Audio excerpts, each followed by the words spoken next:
siang para investor, perkenalkan saya Eka Rahmawati, analis dari Bina Arta Sekuritas. Hari ini saya akan menjelaskan mengenai emiten PT Sido Muncul Tbk dengan kode saham Sido yang baru-baru ini merilis laporan keuangan 2021-nya. Highlight pertama yaitu Sido mencatatkan penjualan tertinggi pada kuartal keempat 2021. Sido membuka penjualan tumbuh sebesar 15% dibandingkan tahun lalu dan naik 11% dibandingkan kuartal sebelumnya. Pencapaian penjualan pada kuartal keempat ini merupakan pencapaian tertinggi dibandingkan dengan kuartal sebelumnya di 2021. Penjualan pada kuartal ini didorong oleh penjualan segmen herbal dan suplemen seiring dengan tren peduli pada kesehatan yang diprediksi akan naik pada 2001 dan akan berlanjut pada tahun ini seiring dengan kenaikannya kasus Omikron pada kuartal pertama tahun ini. Herbal dan suplemen segmen naik 19% dibandingkan dengan tahun lalu menjadi 925 miliar rupiah seiring dengan kenaikan permintaan dan volume penjualan yang meningkat. Tolak angin, vitamin C 1000, ginger drink, tolak linu produk menjadi pendorong pertumbuh segmen ini.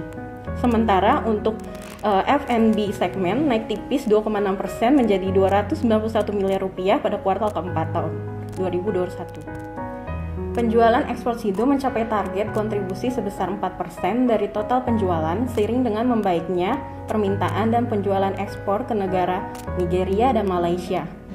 Kami menargetkan pertumbuhan double digit berlanjut di 2022 seiring dengan pertumbuhan permintaan akan produk kesehatan dan tren peduli kesehatan yang berlanjut pada tahun. Untuk highlight kedua yaitu margin yang lebih tinggi pada kuartal keempat 2021. Pada kuartal keempat, Sido membukukan laba bersih tumbuh 35% dibandingkan dengan tahun lalu menjadi 395,4 miliar rupiah dengan margin laba bersih yang lebih tinggi 31,8%. Margin laba bersih turun menjadi 40% dibandingkan kuartal sebelumnya seiring kenaikan biaya operasi pada kuartal keempat. Laba kotor juga tumbuh 16,5% dibandingkan dengan tahun lalu menjadi 724 miliar rupiah dengan margin laba kotor yang lebih tinggi sebesar 58,2%. Kami menargetkan bottom line Sido tetap tumbuh 14% pada 2022 seiring ekspektasi kami pada permintaan yang tetap tumbuh pada tahun ini.